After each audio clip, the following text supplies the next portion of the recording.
Blog Talk Radio.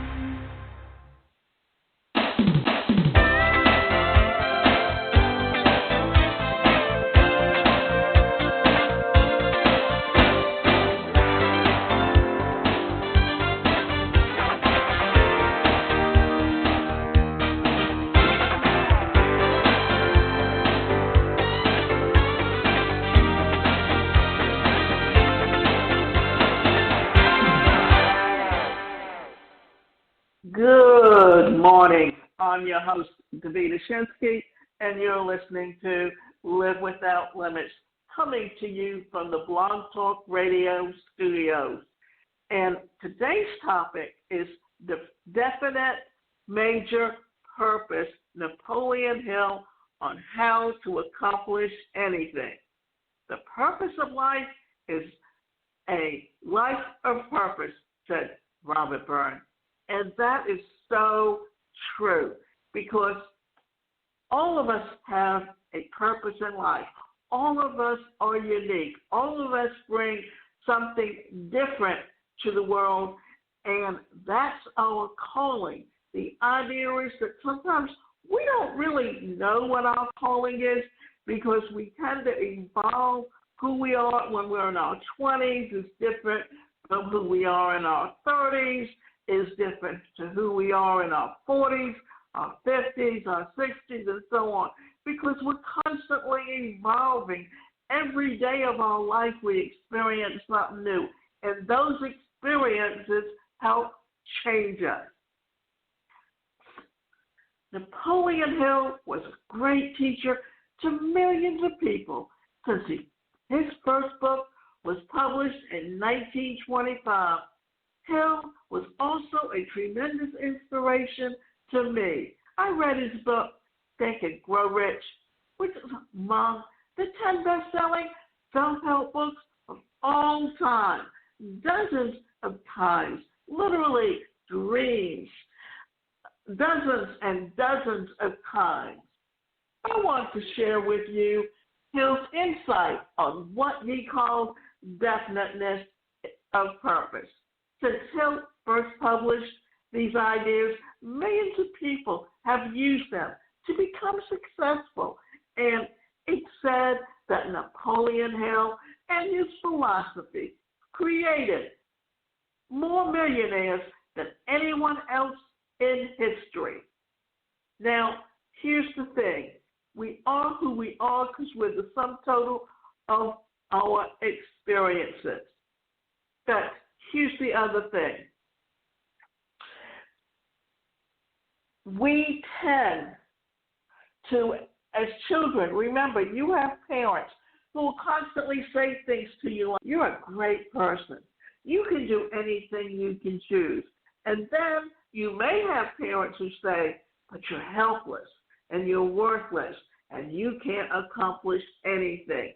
And what happens is those things that we hear as children become so internal to us that we say these things over and over and over again till we actually believe it.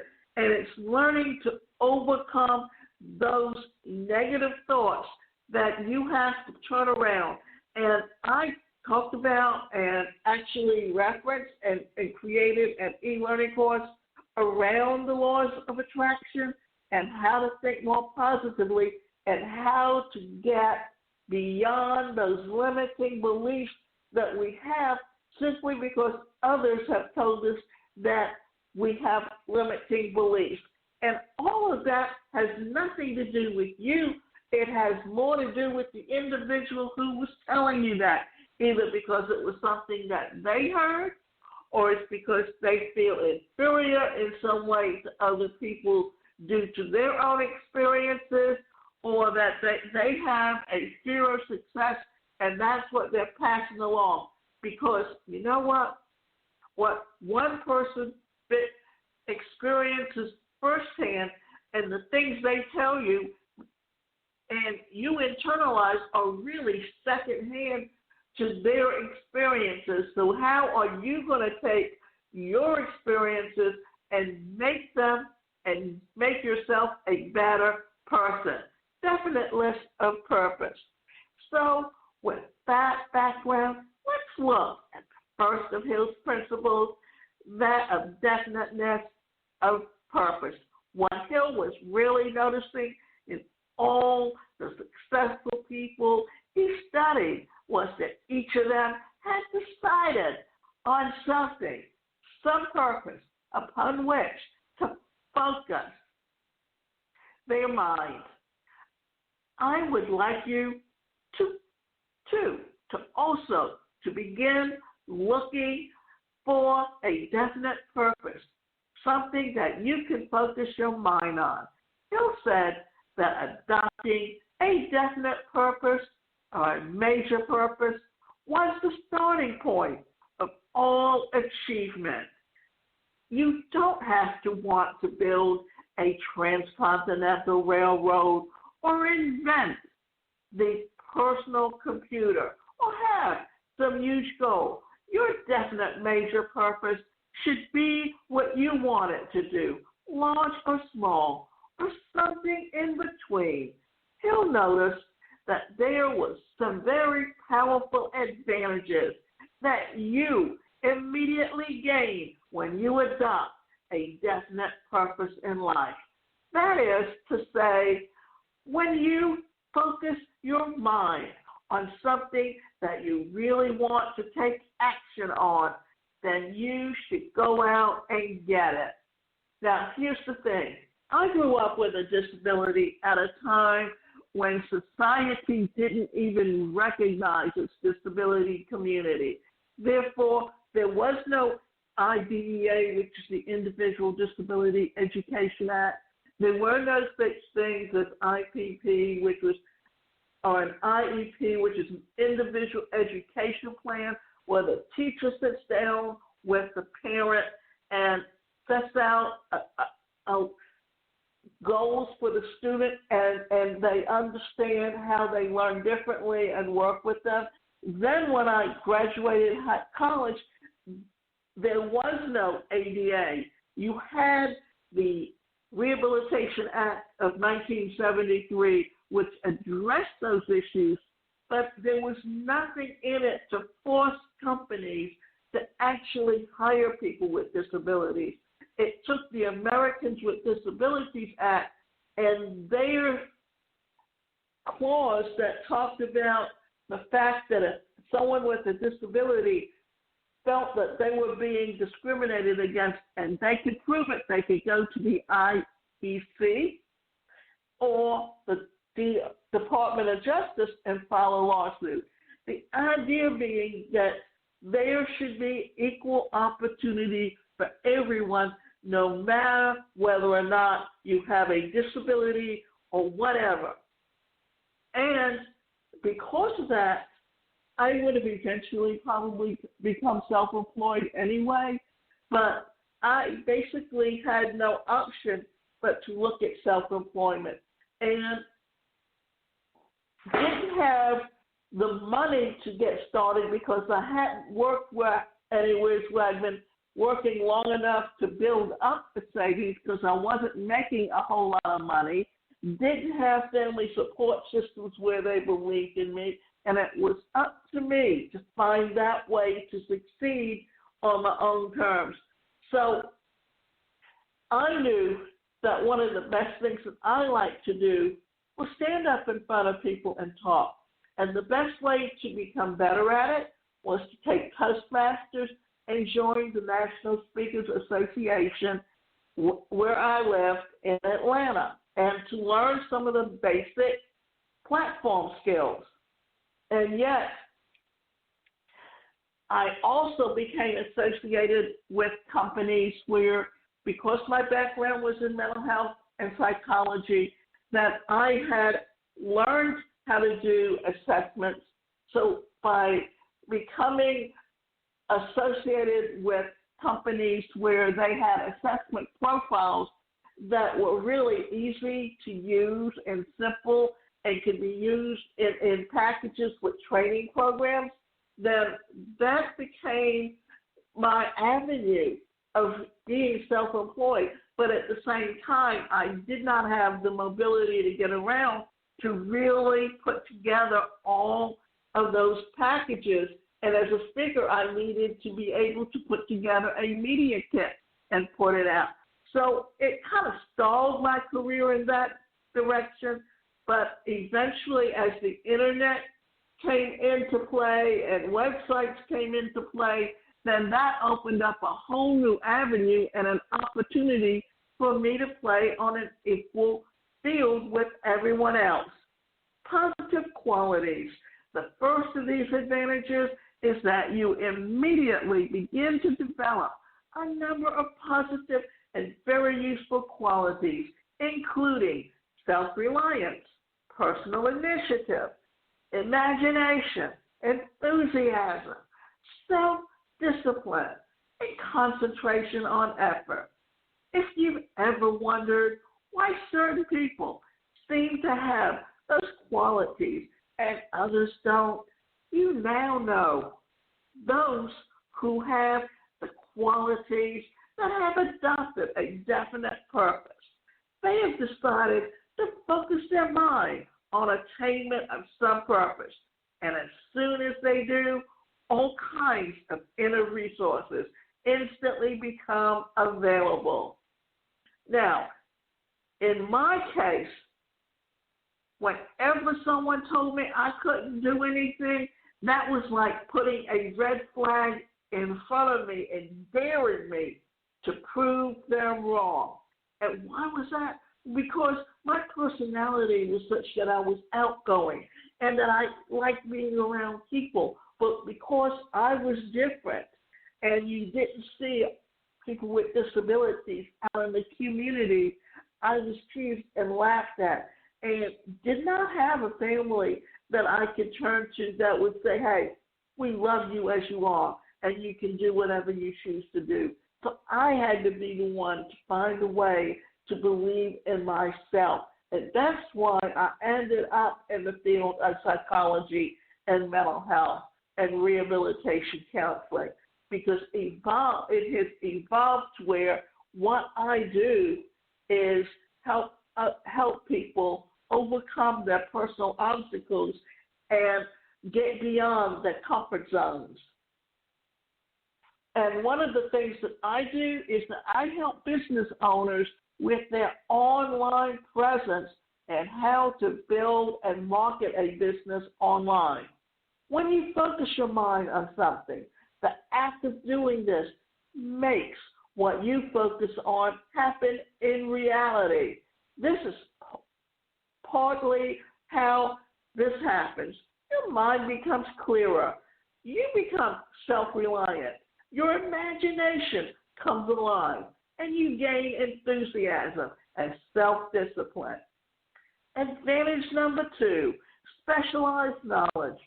The second advantage of adopting a definite purpose and focusing your mind on it at that, or is that it encourages you to specialize, and it attracts you to specialized knowledge that you need to attain your purpose. When you focus on something that you want, your mind seeks out a kind of radar that attracts you to the information that you need to help you get what you want. As soon as you adopt your definite major purpose, your mind begins to exhibit self-reliance. You begin to take personal initiative. You develop motivation. Your imagination comes alive and seems to generate solutions to problems effortlessly. You develop enthusiasm for what you're doing, and you enjoy it more. You enjoy it far more. You develop self-discipline, and doing whatever needs to be done no longer seems like work. You also develop concentration of effort and don't get distracted by other possible uses of your time and resources. Time and money, and this is the thing, the third advantage to adopting a definite major purpose is that it induces you to budget your time and money and plan your daily affairs in such a way that leads to the attainment of your purpose. You might even stop wasting your time watching Fear Factor or Who Wants to Be a Millionaire, or actually do what anything will really make you into a millionaire. The thing is that when we have a fear of failure, what happens? We allow other people to monetize our time by distracting us from the things that we need to be doing that's going to be working towards our own financial security. You know, I'm not really a big soap opera fan, but yes, there was one show that I did follow, and that show was General Hospital. And what happened was that certain actors returned that I had liked previously, and I would find that what would I do? Watch it at the time it was on. Then you had the soap opera network, and it came on later in the evening, and then it came on early in the morning. And I would find myself, and then I realized, what am I doing? They're making money doing what they enjoy doing, but I'm not putting the effort into doing what I need to be doing to make an income for myself. And realizing that is when I began to realize, do the things I need to do first, manage my time much more effectively, then I can always go back and enjoy what I want. And you know what? You can go on YouTube, and you don't have to watch the whole show. You can just watch those segments on the actors that you really appreciate back in the past. And if you notice, since the pandemic hit and all of them went on hiatus because everything shut down, many of those shows, once they went through all of their new shows and they started showing reruns, they lost a lot of their viewership, and they haven't really gained it back. And it's because people are not watching soaps as much as they did back in the 80s and the 90s. And back in the 80s and 90s, you had good writers who knew how to tell stories. Today, all they do is take the same stories and rehash them using different actors. So it's gotten to the point that no one cares. And today, you get your entertainment in so many different ways that you don't have to be watching soap operas. Soap operas were very big back in the 50s, the 60s, the 70s, simply because you had the men going to work, you had the women staying home, taking care of the babies. And when the babies weren't there and they didn't have any work to do, and you only had 3 channels to choose from, then all you had was soap operas to choose from. So that's how they became very popular. Then the children started watching it with the mother, then the grandmother, and so that's how it had gained a lot of its popularity. But today, all of those people who really love the soap operas are gone, and the ones who watch it today are just those that are so used to watching it because they remember the feeling they had watching it with their mother or watching it with their grandmother.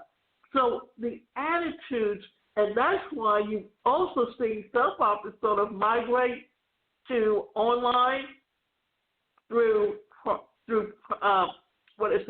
Prime Video or Netflix. So just remember that everything evolves over time anyway. Opportunities. The fourth advantage is that focusing your mind on a definite major purpose makes your mind more alert to opportunities related to your purpose and gives you the courage to act on those opportunities when they appear. When I first started Career Performance Institute, I was nervous about paying for the first 500 sets of awakening prolonged thinking. What will I do with 500 sets of awakening prolonged? And this doesn't work. But because I had a definite major purpose and my mind was focused on attaining it, I dared to go ahead and take action, even though I was afraid. Making decisions.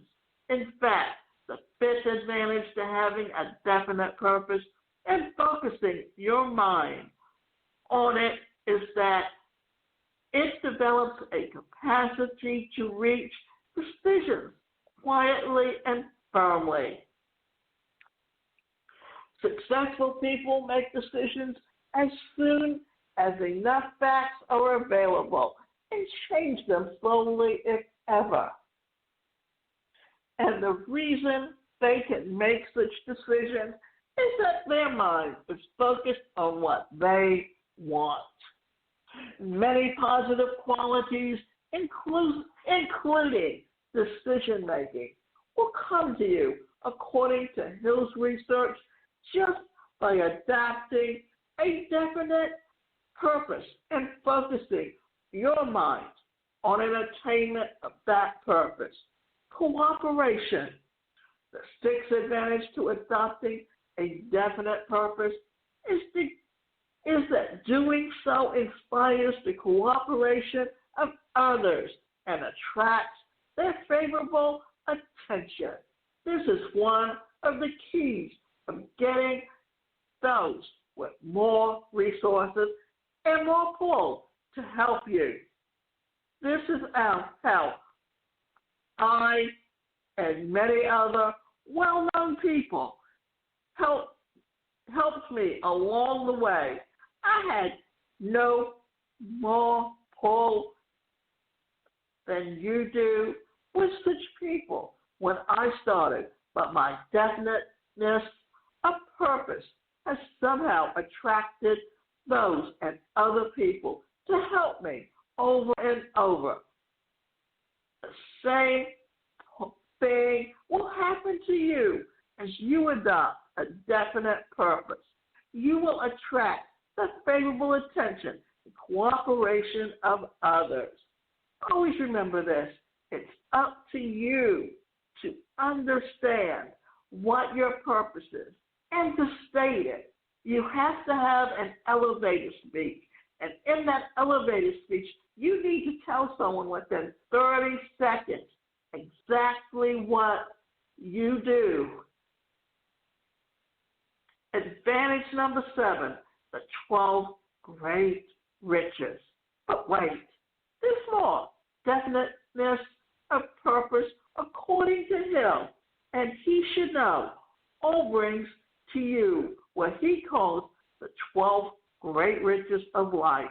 These riches are a willingness to share one's blessings, the capability to understand people, harmony in human relationships, open mind on all subjects, the hope of achievement, a positive mental attitude, sound physical health, the capacity for faith, freedom from fear, financial success, a labor of love, and self-discipline. And who wouldn't want these amazing things? And finally, faith.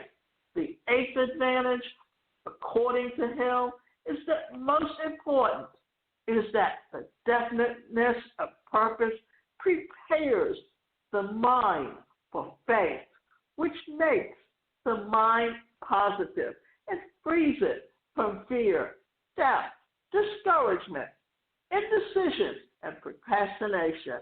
You know that you can create what you want.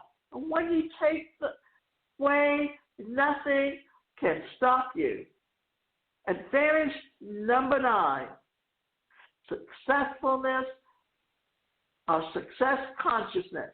Finally, the 9th advantage is that definiteness of purpose provides you with a success consciousness and protects you from influences of failure. Your mind becomes so on succeeding and refuses to accept the possibility of failure. Now, I don't know about you, but I think this is quite an impressive list of advantages just for adopting a definite purpose and focusing your mind on attaining it. It's understanding these things and knowing how to make them work for you.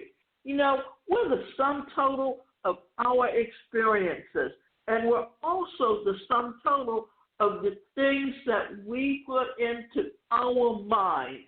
One of the things that the laws of attraction teaches you is that the universe is nothing more than an energy force. And if you put out positive energy and you state things in a way that shows that you believe that you deserve them, then they will come your way. But here's the thing. You have to look at your life and you have to determine who you are. And the thing is, don't do something because you want to be like someone else. Don't do something because you want to be better than someone else. Do it because it's really your choice in life. Don't sell yourself short. Learn to believe in yourself and who you are. Now, here's the thing, and this is going to kind of be the last little thing that I'm going to talk about, is that you see a lot of stories about people who do things not simply because it's their calling, but that they're doing it because they want to believe or prove that they're as good as or better than someone else because they still have low self-esteem. Well, if you do what you truly want to do and you're not doing it for fame or recognition, then you're doing something and you will become known as an authority on it because you're the best in that industry. And, you know, in the entertainment business, there's a lot of people go into it not because they really have the talent as much as they do it because they need the attention. And it doesn't mean that everyone in that industry has the talent.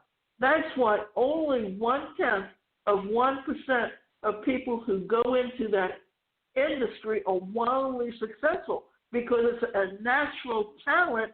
Not only is it a natural talent, but they also are multi-talented, and they can go in other directions besides it within the industry. Why was Michael Jackson so successful? Because he was not just the singer, he was the songwriter, he was the producer. He was the one that came up with the ideas. Why was Steve Jobs very successful with Apple? Because he was the idea man, not the businessman who knew how to run the company. That's why he needed to bring on other people into his business, and because he was running the company and was not doing or knowing how to take it from a startup to a real corporation, he got thrown out. But then when the company realized that none of the people on there were the innovators that knew how to come up with new ideas and create things, and they had to bring him back. And what happened? He created the cell phone industry and took it to the next. Well, he took the cell phone industry to the next level. He had a big influence on digital music and took that to the next level. And now they're looking at the innovation of television and their own TV network. But all of that, much of that comes from Steve Jobs. And remember, you can go to my website, and that website is the #1 personalcareercoach.com. And you can work with us to help you overcome your limiting beliefs.